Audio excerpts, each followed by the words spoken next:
Aleluias. Vamos ouvir também uma palavra pelo pastor João Carlos. E logo após o pastor João Carlos, o coral da igreja vai estar louvando o nome de Jesus. Amém? A paz do Senhor, irmãos. Que hino maravilhoso, não é? O poderoso nome de Jesus. Nós tivemos uma escola dominical muito abençoada hoje pela manhã e falamos sobre isso. Falamos a respeito do nome de Jesus. Só que nós precisamos compreender com um pouco mais de profundidade o nome do Senhor Jesus. Porque se não tomarmos cuidado, a gente confunde a bondade de Jesus com uma liberdade que Ele não nos deu. Apocalipse, capítulo de número 1. Apocalipse, capítulo de número 1, versículo 16 e 17. Apesar da tela, gosto de ouvir as folhas da Bíblia. Diz assim: e ele tinha na sua destra 7 estrelas, e da sua boca saía uma aguda espada de 2 fios, e o seu rosto era como o sol, quando na sua força resplandece. E eu, quando o vi, caí a seus pés como morto. E ele pôs a sua destra sobre mim, dizendo-me: não temas, eu sou o primeiro e o último, e o que vivo. Fui morto, mas eis, aqui estou vivo para todo sempre, e tenho as chaves da morte e do inferno. Escreve essas coisas que tem visto, e as que são, e as que depois destas hão de acontecer. O mistério das 7 estrelas que viste na minha destra e dos 7 castiçais de ouro. As 7 estrelas são os 7 anjos das 7 igrejas, e os 7 castiçais que vistes são as 7 igrejas. Irmãos, eu falei que ia ler até o 17, mas emendei porque é oportuno. Por esta leitura nós temos algumas informações. A primeira delas: Deus não tem compromisso com quem não está na igreja. A primeira delas, Jesus disse: olha, escreve aos anjos da igreja, porque esta visão tem a ver com os anjos da igreja, ou seja, com a liderança da igreja, e tem a ver com a igreja propriamente dita. Não é uma revelação para quem está alhures, para quem está distante. Agora, nós estando dentro da igreja, nós precisamos tomar cuidado, irmãos, porque a lição de hoje da escola bíblica dominical, aqui na classe dos adultos, falava a respeito da igreja primitiva, e diziam assim: e perseveravam na doutrina dos apóstolos, na oração e na comunhão. E a doutrina que eles aprenderam, receberam do próprio Jesus, e foram passando isso adiante. Só que nós temos visto nos nossos dias algumas coisas que estão fugindo da doutrina. Nós temos visto alguns movimentos ditos pentecostais ou neopentecostais que não conseguem enxergar Jesus com a magnitude que ele tem, por direito e por natureza. Eu falava de uma canção, porque para mim não é hino, para mim é uma canção, onde a cantora, não sei o nome, porque eu sou ruim nesse negócio de guardar nome de cantor, também ruim de cantar, ruim de tudo, por isso que eu não estou lá em cima. Admiro quem sabe, mas eu não me atrevo porque não é comigo esse negócio. Uns te chamam de rei e de salvador, mas eu me atrevo a te chamar de meu amor. Calma lá. Jesus, pensa em Jesus. Ele nasce numa manjedoura e nasceu numa condição extremamente desfavorável, pobre. Quero crer que todos nós que estamos aqui, porque nascemos um dia, senão não estaria aqui, nós nascemos numa condição melhor do que o Senhor Jesus nasceu. Pelo menos a gente estava numa maternidade, não nascemos num estábulo. Quando eles começa a se desenvolver, levanta o inimigo através de um governante ímpio da época e quis matá-lo à espada. Deus providenciou o escape, mas muitos meninos daquela época foram mortos. E Jesus está crescendo.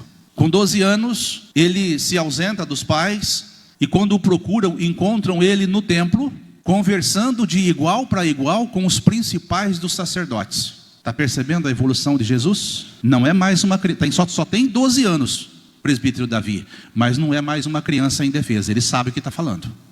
E os sacerdotes ficaram, é a Bíblia que diz, admirados de ver um menino de 12 anos com tudo aquilo de sabedoria, e eles já percebiam a autoridade de Jesus. Jesus cresce mais um pouco, e ele começa o seu ministério. Ele começa a pregar a palavra de Deus. E as pessoas começam a se reunir em torno dele, porque sabem que ele, mesmo sendo homem de carne e osso, estava fazendo algo que nenhum outro homem fazia. Sabiam que ele era diferenciado, mas ele ainda estava acessível. Podia ser tocado, podia ser cutucado, podia ser incomodado. João, seu amigo íntimo, deita no peito de Jesus. Você já parou para pensar o que é isso? Esse nível de intimidade?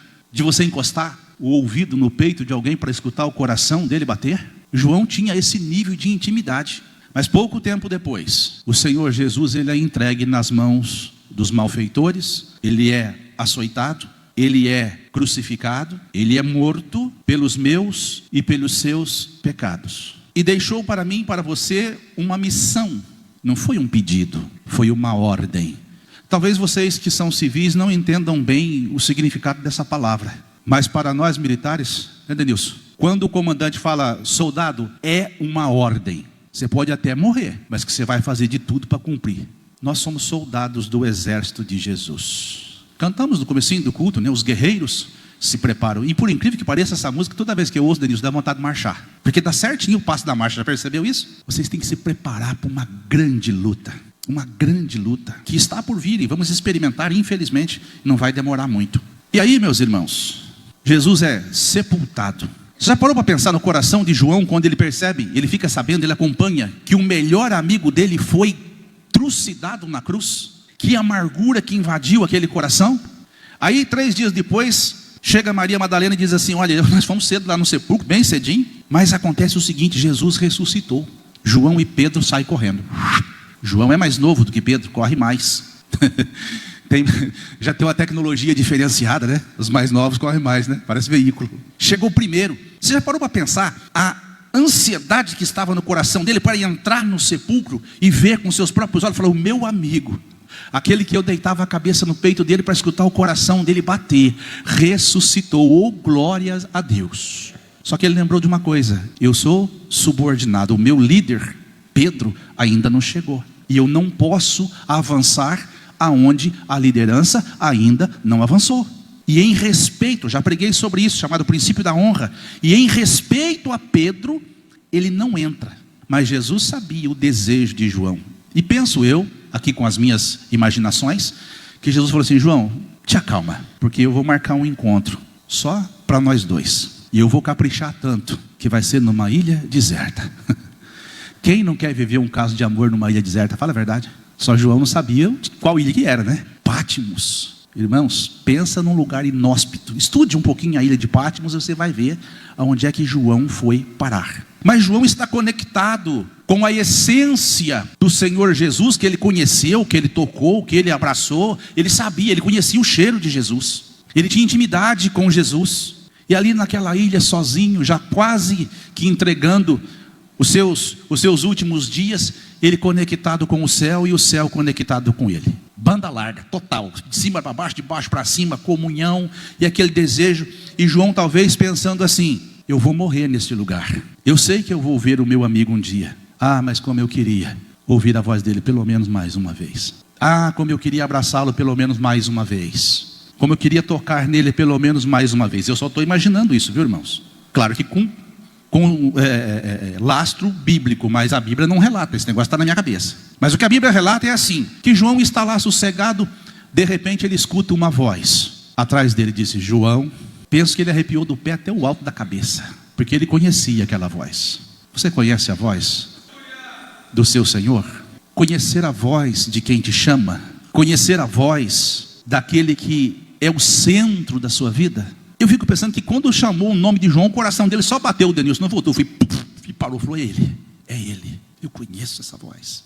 Quem que ele virou para ver? O Jesus que ele estava acostumado. Mas não foi o Jesus que ele viu. Jesus não é mais uma criança, Jesus não é mais um menino de 12 anos, Jesus não é mais um meigo nazareno que prega, Jesus não é mais aquele adulto ensanguentado pendurado na cruz, não. Jesus não é mais aquele que ressuscitou e esteve conversando com eles por mais 40 dias. Jesus agora mostra para João a sua natureza. João vira para olhar para Jesus, e quando ele olha aquilo, irmão Davi, a carne não aguenta, ele desmonta no chão, pá, como morto. Mas é aí que entra a bondade de Jesus, né? Jesus toca nele e fala: João, precisa disso não, rapaz, sou eu. Levanta, porque eu vou te mostrar algumas coisas interessantes. Irmãos, este Jesus, que a gente cansa de falar que ele está aqui nesta igreja, não é o menino, não é a criança, não é o menino, não é o meigo nazareno, não é o crucificado, mas é o ressurreto.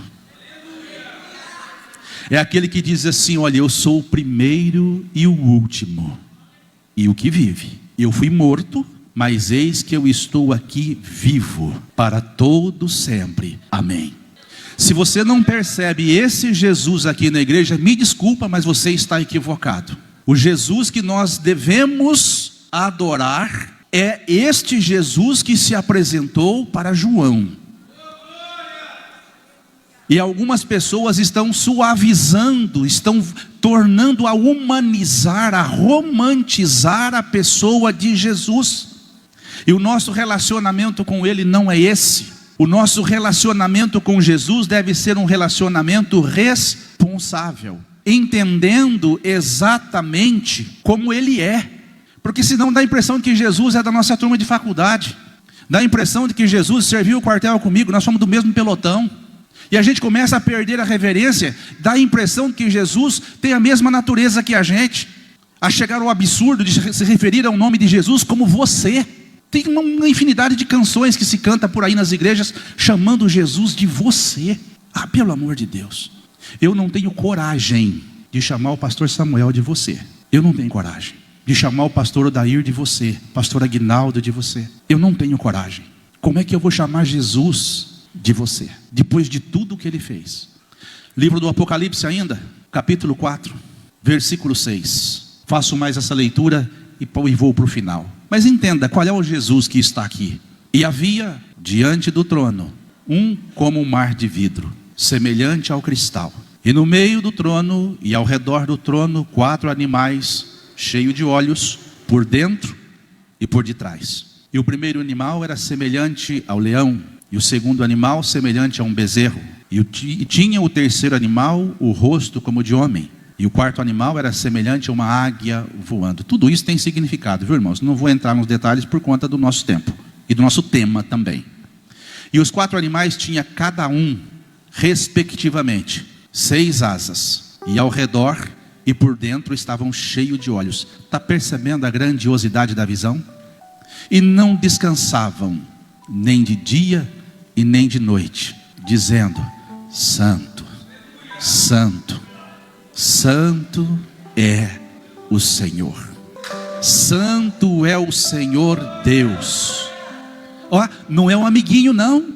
Não é, eu te atrevo a chamar de meu amor. Não, é o Santo Deus, o Todo-Poderoso, que era, e que é, e que há de vir.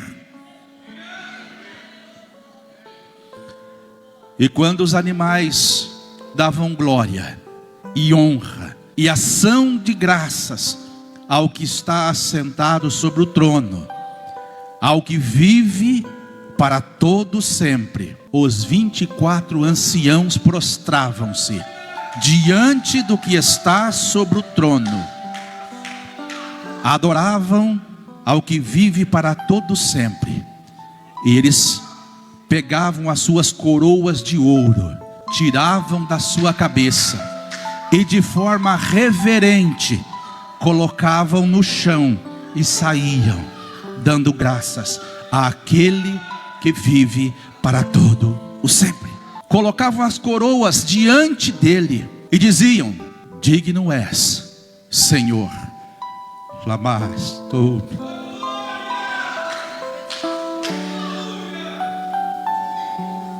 Oh, glória!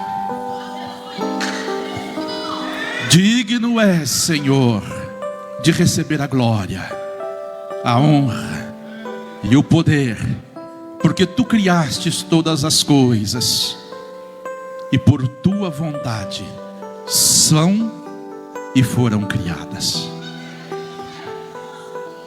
Irmão, você está aqui, você não é um acidente de percurso, não.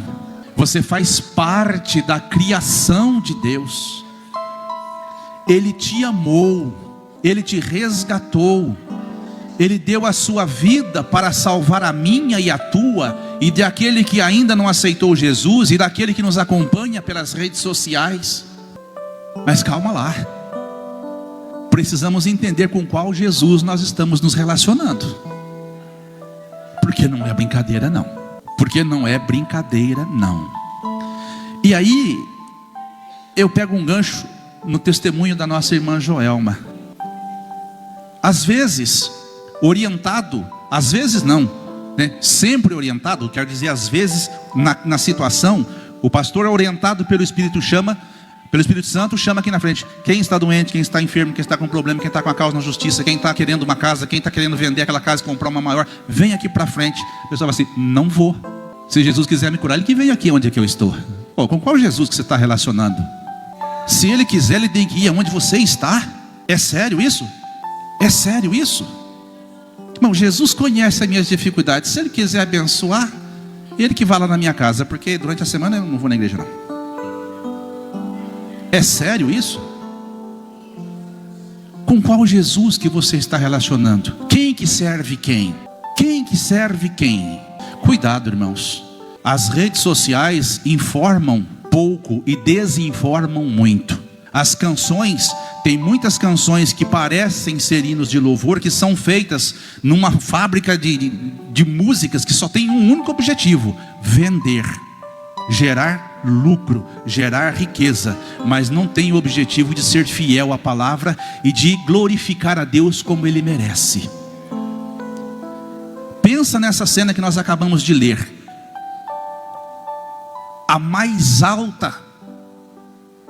O mais alto nível de criaturas celestiais. Só tem 4 daquela natureza, semelhante ao leão, ao touro, ao homem e à águia. Só tem 4. E os anciãos só tem 24. É uma categoria extremamente elevada.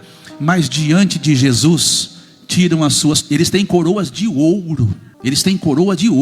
Mas diante de Jesus eles tiram a coroa, coloca no chão, se retira reverente e diz: digno és, Senhor.